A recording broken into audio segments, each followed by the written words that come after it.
पागल कुत्ता आपके परिवार में, तो वो सबको काटेगा। ऐसा नहीं है कि वो आपके अकेले के पीछे पड़ेगा, उसके सामने जो आ गया उसको काटेगा। तो जो प्रेत होता है, भूत होता है, वो एक को क्यों पकड़ता है? वो तो हवा की तरह होता है। लोग बोलते हैं कि हवा होती है, वो हवा घुस जाती है। तो हवा एक में क्यों घुसती है, सब में घुस जाए। अभी अगर इत्र की शीशी खोली जाए तो वो हवा के थ्रू सबको सूंघेगा, उसकी खुशबू सब आएगी कि एक को ही आएगी? तो ऐसा बिल्कुल नहीं होता है, ये सब मानसिक रोग होते हैं। आप जाइए डॉक्टर के पास। डॉक्टर के पास जाकर भी कई लोग कहते हैं जी ठीक नहीं हुए। वो इसलिए ठीक नहीं होते हैं क्योंकि वो कोर्स पूरा नहीं करते हैं। डॉक्टर ने बोला 1 साल तक दवाई खानी है, वो 1 महीने में कहते हैं जी कुछ फर्क नहीं पड़ रहा। ऐसे नहीं होता है। अगर इलाज करवाना है तो पूरा इलाज करवाइए। और पचासों ऐसे भगत हैं जो पहले भूत प्रेतों ने दबा रखे थे, लेकिन जब से डॉक्टरों के पास गए और उन्होंने पूरा ट्रीटमेंट लिया, बिल्कुल ठीक हैं। बिल्कुल ओके रिपोर्ट है, कोई भूत प्रेत पास नहीं आ रहा उनके। क्योंकि भूत प्रेत कहीं नहीं है भाई, तुम्हारे मन में है। भूत प्रेत सपनों में होते हैं, सूक्ष्म शरीरों का खेल है ये, स्थूल में नहीं आते वो। तो इसको समझो। और जो लोग अपने मन से बातें करने लग जाते हैं, मन से बातें करना भी एक रोग है, मनोरोग में ही आता है ये भी। कई लोग कहते हैं मेरा मन अंदर बोलता है, मेरे साथ बातें करता है, मैं उससे बातें करता हूँ, मुझे बहुत परेशान करता है। तो ये मत कि आपके अंदर ही बैठा है, मन तो सबके अंदर बैठा है।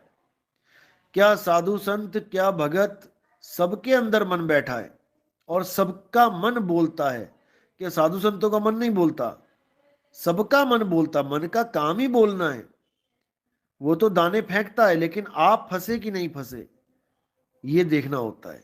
आप मन के कहे पे चले कि नहीं चले, ये देखना होता है। तो मन को अपना काम करने दो और आप अपना काम करो, कोई दिक्कत नहीं है। लेकिन आप उससे बातें मत करने लग जाओ, बातें करोगे दिक्कत कर देगा, बहुत दिक्कत करेगा। इसलिए मन को और माया को छोड़ दो। बिल्कुल रिप्लाई मत दो उसकी बात का। मन में कितने विचार आए उसमें बहो मत, समय का इंतजार करो। हर चीज समय पे होती है। मन में कोई गलत विचार आता है तो थोड़ा सा समय बिताओ, अपने आप वो विचार खत्म हो जाएगा। तुम समय पे कंट्रोल रखो बस। चलो, तो एक सवाल है भगत का कि गुरुजी हम तो सारा सत्संग समझ गए, हमें हर चीज समझ में आ गई, लेकिन मेरे घर वाले नहीं समझ रहे हैं। और मुझे कमला, पंजाबी में कमला कहते, कमला हो गया, यानी पागल हो गया। मुझे पागल कहना शुरू कर दिया है। और मुझे कई बाबाओं के पास ले जाने की बातें चल रही हैं कि शायद इसके ऊपर किसी ने कुछ कर दिया है, ये ऐसी उल्टी उल्टी बातें करने लग गया है। 2-4 झाड़ू पड़वाएंगे एक पास जाके तो ठीक हो जाएगा। भाई तुम्हें क्या बताएं। ये ये तो सर्टिफिकेट है, हमें भी मिला था, तुम्हें भी मिलेगा। ये पागल होना एक सर्टिफिकेट है, परमात्मा के लिए पागल होना एक सर्टिफिकेट है। अगर आपको मिल रहा है तो अच्छी बात है, इसको एक्सेप्ट करो और उनको जो करना है करने दो। ये ऐसा ऐसा नशा है कि किसी बाबे के बस की बात नहीं है कि इस नशे को उतार सके। नाम खुमारी नानका चढ़ी रहे दिन रात, ये तो ऐसा नशा है दिन रात चढ़ा रहता है। क्योंकि हमें अपना मूल पता लग चुका है, हमें अपना मकसद पता लग चुका है, ये जीवन जीने का लक्ष्य पता लग चुका है।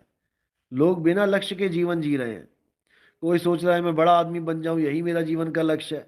कोई सोच रहा है मैं अच्छा परिवार बनाऊं और उसकी पूरी उसकी जिम्मेदारियां निभाऊं, यही मेरे जीवन का लक्ष्य है। कोई कुछ बना के बैठा है, कोई कुछ बना के बैठा है।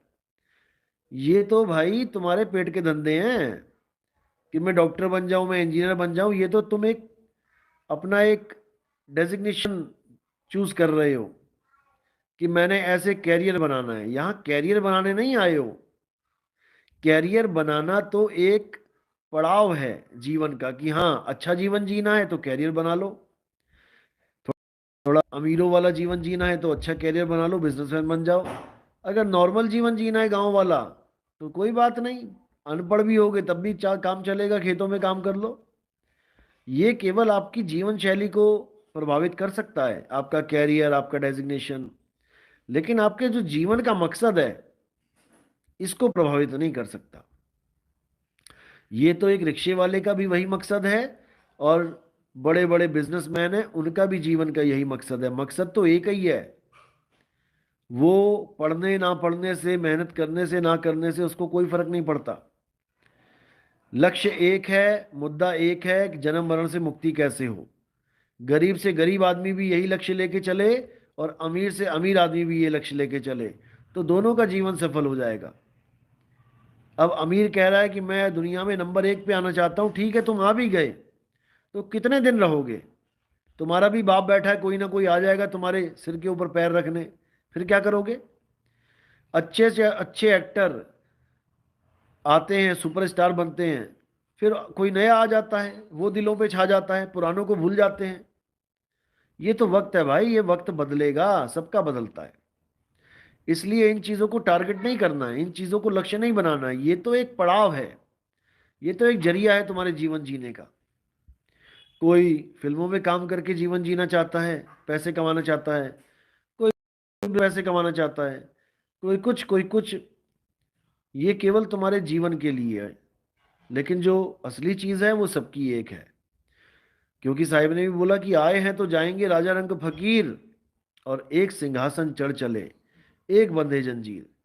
अब ये तुम्हारे हाथ में है कि सिंहासन पे चढ़ के जाना है या फिर जम राजा की मार खाते हुए जाना है, ये तुम्हारे ऊपर डिपेंड करता है। साहिब ने तो अपना काम कर दिया है, ठीक है। तो जो लोग नहीं समझते हैं आपकी बात, आपके घर वाले, तो उन पर टेंशन लेने की जरूरत नहीं है। आपने भी सोचो कि कितने साल लगा दिए समझने में। आप ये मत सोचो कि नितिन दास का सत्संग सुना और सुनते ही बस एकदम सारा हलचल मच गई और मैं जाग गया। ऐसा नहीं है। पता नहीं कितने जन्मों के संस्कार आपके साथ हैं, पिछले कितने जन्मों तक आपने सत्संग सुने हैं, तब जाकर आपको आज ये सत्संग सुनाई दे रहा है, समझ में आ रहा है। ये मत सोचो कि एक ही बार सुन के जाग गए। एक ही बार सुन के जागा जाता तो सारे ही जाग जाते। क्यों नहीं समझ पा रहे हैं इस बात को? इसलिए ऐसा बिल्कुल नहीं है, इस चीज को बिल्कुल दिमाग से निकाल दो कि एक ही बार में काम हो गया। इसमें जन्मों जन्म लग जाता। बिल्कुल जी बिल्कुल। जो भी हो रहा है बहुत अच्छी बात है। घर वाले अगर समझ नहीं भी रहे हैं तब भी कोई दिक्कत नहीं है। ऐसा बिल्कुल मत सोचो कि उनको समझा के ही मानूंगा।